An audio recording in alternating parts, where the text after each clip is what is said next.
I love to catalog. I love to catalog so much. My label maker is my right-hand man. I love to catalog so much. I have a spreadsheet of every film I own with the release date and the runtime. I love to catalog so much that I made this in 6th grade. You want to know what it is? It's a catalog of things I liked at the time in 6th grade. You want to know what I liked at the time? Favorite movies: Cloudy with a Chance of Meatballs. Great film: Ratatouille. Still relevant. But the thing that's interesting about this is I collected all the things I loved at the time, and I made a scrapbook about it at the age of 12. I've been having insomnia the last few months, and like clockwork, every night I wake up around 3 or 4 a.m.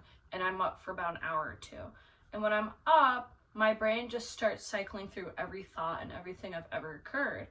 And I like to think about all the old shows I watched, also because I have a physical media collection.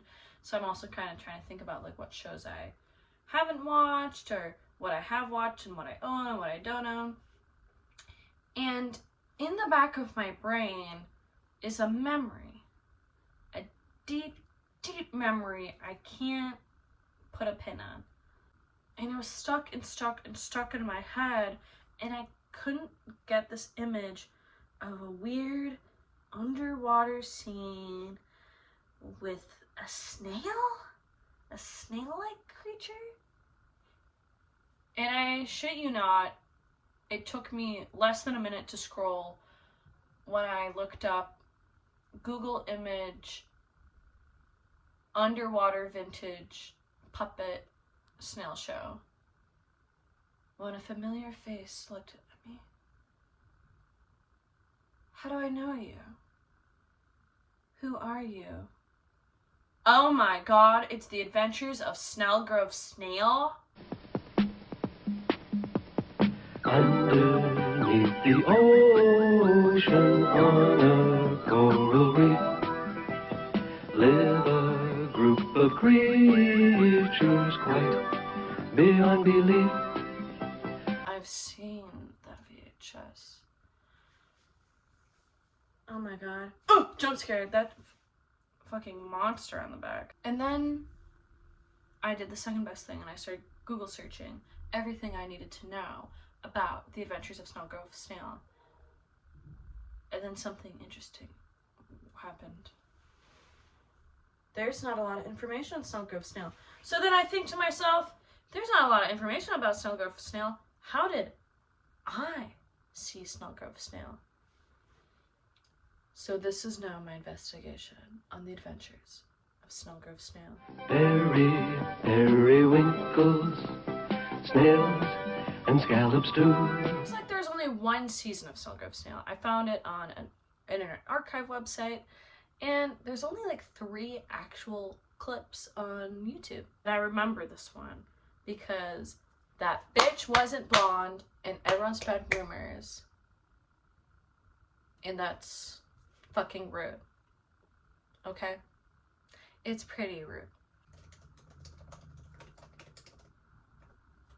We have the main character, Snelgrove Snail. He's cute, he's funny, he's relatable. He's the one who kind of carries the show on his shell. Olivia Van Oysterbed, Herman the Hermit Crab, and then there's the antagonist of the show. Conrad fucking sucks. He's a bitch-ass whiny person, and he is always up in everyone's business and a whiny little asshole. When you look on IMDb, there's not a whole lot of information given. So you bet your sweet ass I started investigating these people and trying to figure out, how many connections do I have with them? Well, wait a minute. The voice of Conrad did a bunch of things, and we have mutual connections? Oh my god, he voiced Pooch and the Popper. The creator of the show is named D.W. Reed. No, not this D.W. Reed, because that'd be too close. No, this D.W. Reed. And we have a connection. So, if it was kind of an obscure show made for Canadian broadcasting, how the hell did I watch it? So then I started doing digging. And I found that Snelgrove Snail was made into VHSs manufactured in Minnesota. And you know where I'm from? Minnesota! That's right, the North Star State. We have VHS distributions. And oh yeah, betcha, they're the best in the nation. And when I look around, what do you find? Snelgrove Snail is available to rent from local Minnesotan libraries.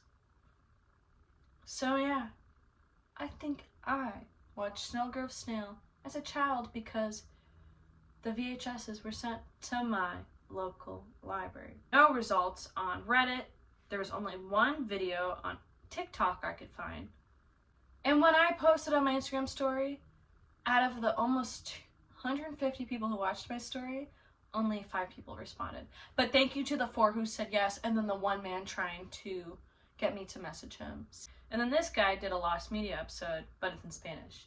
In Me hablo un poquito. I guess what I'm trying to say is Snelgrove Snail existed. It's kind of been forgotten by the majority. Well, actually, it was hardly seen by the majority. And for those who did see it, it's this weird, vague memory. But does that mean Snelgrove Snail deserves to just dwindle into the abyss? Who's to say? A lot of shows have, but there's kind of this sweet thing to it. The fact that Snelgrove Snail just exists, it's kind of cool. But it's also sort of a reminder that things are temporary.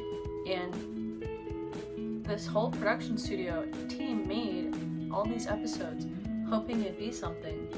And now, almost 50 years later, it's kind of just forgotten.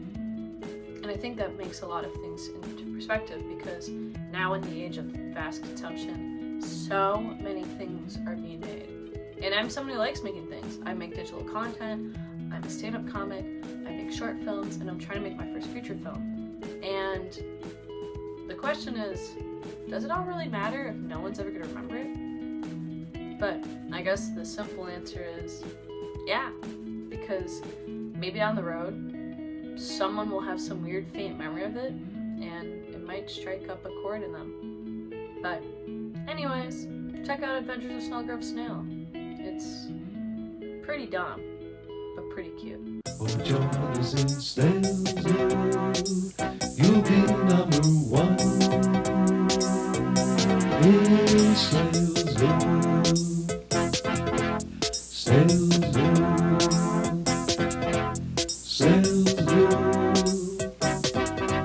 Snail's